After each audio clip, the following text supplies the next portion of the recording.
বাংলাদেশের সরকারি চাকরিতে কোটা প্রথা দীর্ঘদিন ধরেই একটি গুরুত্বপূর্ণ বিষয়।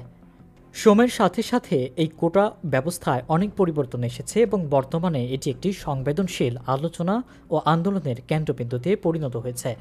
অতীতে আমরা দেখেছি যে সরকারি চাকরিতে বিভিন্ন ধরনের কোটা বিদ্যমান ছিল। মুক্তিযোদ্ধা কোটা, জেলা কোটা, মহিলা কোটা এবং উপজাতি কোটা। এই কোটা ব্যবস্থার উদ্দেশ্য ছিল সমাজের পিছিয়ে পড়া জনগোষ্ঠীকে সুযোগ করে দেওয়া এবং মুক্তিযুদ্ধে অংশগ্রহণকারীদের অবদানকে স্বীকৃতি দেওয়া। তবে এই ব্যবস্থা মেধাবী প্রার্থীদের জন্য হতাশার কারণ হয়ে দাঁড়িয়েছিল, এমন অভিযোগও ছিল অনেকের। 2018 সালে একটি বড় পরিবর্তন আসে, যখন সরকার প্রথম ও দ্বিতীয় শ্রেণীর সরকারি চাকরিতে প্রায় সকল ধরনের কোটা বাতিল করে। এর ফলে নিয়োগের ক্ষেত্রে মেধার প্রাধান্য প্রতিষ্ঠিত হয়। তবে তৃতীয় চতুর্থ শ্রেণীর পদে ক্ষুদ্র নিগোষ্ঠী এবং প্রতিবন্ধী ব্যক্তিদের জন্য সামান্য কোটা এখনও বহাল ছিল।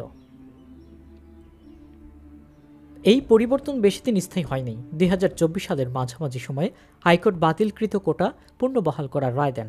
এই রায় আসার পরেই দেশব্যাপী তীব্র প্রতিক্রিয়া দেখা যায়। বিশেষ করে শিক্ষার্থী ও চাকরি প্রার্থীরা রাস্তায় নেমে আসেন এবং এই রায় বাতিলের দাবিতে নতুন করে আন্দোলন শুরু করেন।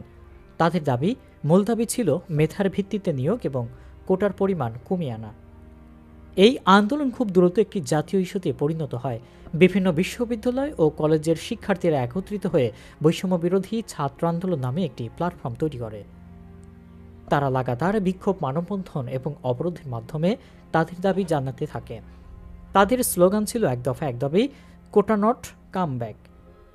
তবে এই আন্দোলন শান্তিপূর্ণ থাকেনি। আন্দোলনকারীদের অভিযোগ, বিভিন্ন স্থানে পুলিশ ও ক্ষমতাসীন ছাত্র সংগঠনের কর্মীদের দ্বারা তারা হামলার শিকারও হয়েছেন।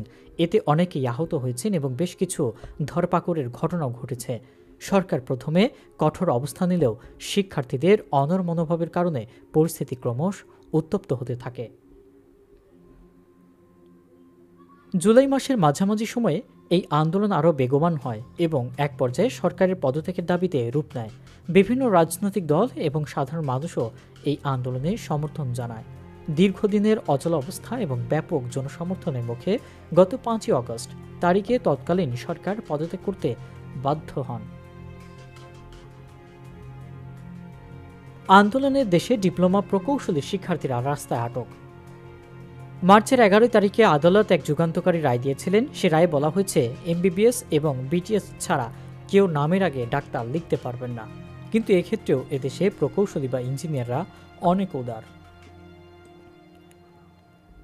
বিএসসি ইঞ্জিনিয়ারিংদের অনেকেই নামের আগে পিছে কিছু না লিখলেও ডিপ্লোমাধারী প্রকৌশলীরা তাদের নামের আগে ইঞ্জিনিয়ার লিখে রাখবেনই। এর জন্য অনেকেই হয়তো বলতে শুনবেন, আমার অফিসেও তো একজন ইঞ্জিনিয়ার আছেন, অফিসের ফ্যান বাতি ঠিক করেন।